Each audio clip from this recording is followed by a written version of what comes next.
Hello. So this little guy here is a RadioShack indoor-outdoor talking thermometer, and I actually bought this from my mom in probably like 2002 for Mother's Day at RadioShack when I was working at RadioShack back then. Gosh, how I miss RadioShack. I missed when they carried cool stuff like this, the little gadgets and stuff like that. They kind of stopped doing that like around 2005-ish, and they just kind of went with the generic bunch of crap that you can get anywhere else, unfortunately. And that was 2005, yeah. And then I left Radio Shack and came back later on, and it just wasn't the same after I came back. Uh, um, I left Radio Shack and I started working for him. I left him in like 2005, and then I came back in like 2007 or 8, I think. It might have been later than that actually, but it was somewhere around there. But it wasn't the same after I came back, unfortunately. They stopped carrying all this kind of cool stuff. But my goal is, as you can see, it's very yellowed from UV exposure. So I'm going to be taking it apart, cleaning it, and I'm going to try retrograding it for the first time. I've seen a lot of other YouTubers do this to sun yellowed electronics and stuff like that. So I'm gonna try to do that here to this thermometer, and as you can see, it needs to be cleaned up quite a bit too. It's quite crusty. It was sitting in her kitchen, on her kitchen window, so yeah, I got dirty from sitting there, and her just pressing it after like doing the dishes and stuff like that. So yeah, and it's been in storage for a while because I redid her kitchen for her recently. So yeah, and it's dirty from just sitting in storage too. So anyway, yeah, I'm gonna take it apart and get these plastic pieces off and clean it and go from there. All right, oh, here, let me play it for you. Let me show you. It's actually got a lot of features in it. Like you can switch here. Outdoor. You can switch it between indoor and outdoor, and it'll talk and tell you, and you can press this button right here. Is 73.3 degrees Fahrenheit.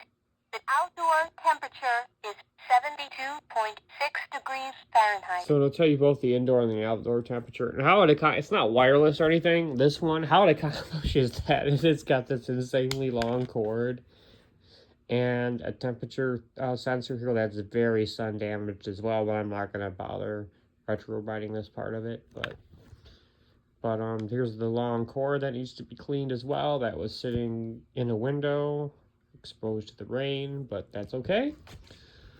But yeah, so pretty much this has other features too. Like it has an alarm clock in it. Radio Shack included alarm clocks with a lot of their stuff too. And of course you can switch it between Celsius and Fahrenheit, as well as having a volume control too. So I'm not really sure how the alarm would work. Maybe the alarm's for if you can set it for if you reach a certain temperature or something like that, because this thing doesn't have a clock on it. So I think that was for you can set an alert if you reached a certain temperature. That's probably what that feature was for. I've never used that. It's a kind of interesting feature, but not see the side too. The back, of course, is not because it wasn't exposed. And it's got this neat little built-in stand thing that you can fold away and put away too. And this right here, it's just the battery compartment. So what I'm going to do is I'm going to take the batteries out and then take it apart. It's got 6 little screws, so looks like it's pretty easy. And yeah, so I will be back once I have it opened up. Alright, so now we're inside of this thing. Unfortunately, it's a lot simpler than I thought it. Well, fortunately and unfortunately, it's a lot simpler than I thought it was. This is gonna be interesting because I gotta get this speaker out of here. And I don't know what I'm going to do about that, because this is soldered to the logic board, obviously. And I'm not really in a position to desolder anything right now.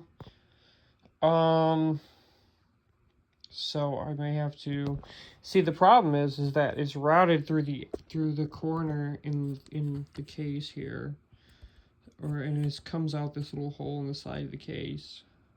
I may have to just cut a notch in the plastic to clear it from there, unfortunately, but it won't. It's probably not going to matter that much, I guess. But I gotta take all these little pieces to this the button and the display board and the speaker. I gotta figure out how to get out of the housing here. This is a button here, except for something, probably the one that went right there. And here's a little plastic switch. That's probably a switch that was on the front. No, the switch on the front's still there. So, oh, this was the switch off the back. Okay, for the temperature changing switch. All right, so now I'm going to get these logic boards off of here. Oh, that's another issue. This is going to be interesting. I was hoping I could do the submersion technique on this, but I'm going to probably have to do a different technique, because I see that the battery thing is also soldered to the logic board, which is another issue. So I'm going to have to probably do something besides submersion on this thing.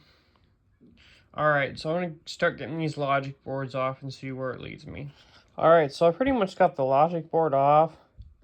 I've come to the conclusion I'm probably just going to end up doing the front of this unit and not the back, because both the battery terminals and the antenna wire are still connected to the back panel. But I don't think there's anything that's still going to be connected to the front panel, so I'm going to Retrobrite the front, which is the most important part anyway, and not really worry about the back, I guess, at this point. I will clean the back because it's pretty gross, but I'm probably not gonna Retrobrite it, because I'm not really, like I said, I'm not set up to desolder anything right now. So I will get it out, get the rest of it out of here. It's kind of just sitting in here right now. I think maybe I can just pull it out right now. Let's see here. Yeah, there we go.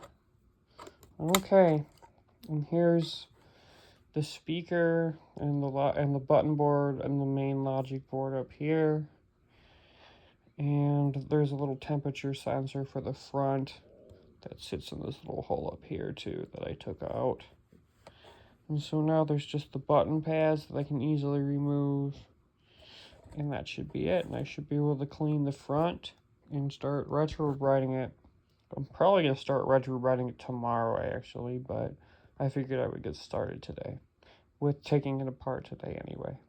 Alright, I'm going to get the button pads out and start cleaning it, and then I'll show you what it looks like clean. Just one more thing I want to say. I'm probably going to handle cleaning this with paper towel and Windex, and then I'm going to go get some Q-tips and clean out the little sections around the buttons there that are all dirty. Alright. And probably the same for the back here, although I'm going to have to be careful about the logic board and stuff, but I can do that. Okay, I'm going to get started. Alright, so I have it back together now. I haven't put batteries in it or tried it out yet. The front looks a lot better than it did before. I forgot to do the button, but I figured, who cares. But I was unable to do the back because of the wires that were attached, and I didn't feel like getting out my soldering iron at the time. Unfortunately, I still had to get my soldering iron out anyway because one of the battery leads came off, and I had to reattach it. So I did that, and I just put it back together. The front's the only part that really makes any difference anyway. This thing's never going to be turned around to look at. So yeah, I'm going to put batteries in it and try it out, make sure everything works okay. And then I'm going to put it back in the window where it should be. Well, the repair was a success. The batteries that were in it were bad, unfortunately, so I had to replace those, the ones from before, but I put some new ones in it, and it works good now. The indoor temperature is 74.4 degrees Fahrenheit. The outdoor temperature is 70.6 outdoor. If you slide this, Indoor. it switches between an indoor display on the screen Outdoor. and an outdoor display on the screen, and these function for alarms for high and low temperature warnings. The indoor temperature is 74.4 degrees And this Fahrenheit. is the indoor The outdoor temperature temperature sensor. is It's got a little stand, but the 70.8 stand's not going to Fahrenheit. be used. And you can switch it between Fahrenheit and Celsius. Celsius. Fahrenheit. It talks with everything you do, so that's kind of neat. But it was successful, so I'm very happy with the results. It took a little bit longer than I thought it would because I had to, I waited for a warm day to do it, or a hot day to do it, as hot as it was going to get around here. And also, I had to solder that wire back together, and I wasn't planning on doing that. But I did it, and now it's done, and it's ready to go back on display.